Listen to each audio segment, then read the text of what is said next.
મેં જ્યારે પણ એ માણસ જોડે વાત કરવાની કોશિશ કરી જે મારું ખાસ હતું, એને ક્યારેય પણ મને સરખો જવાબ નથી આપ્યો.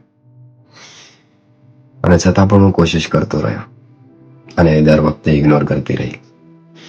ધીરે ધીરે મને સમજાણું કે હવે કંઈ ખાસ ઇજ્જત મારી રહી નથી, કેમ કે કદાચ મેં મારી ઇજ્જત કરતા વધારે એના ઉપર ધ્યાન આપ્યું હતું.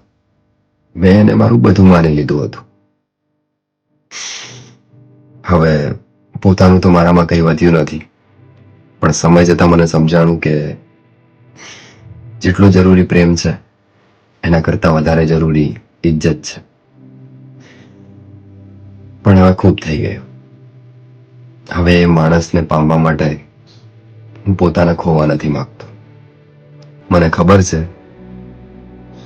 કે મારા દૂર જવાથી એને કોઈ ફરક નથી પડવાનો, પણ કંઈ નહીં, આમ પણ હવે હું એનો થવા નથી માંગતો.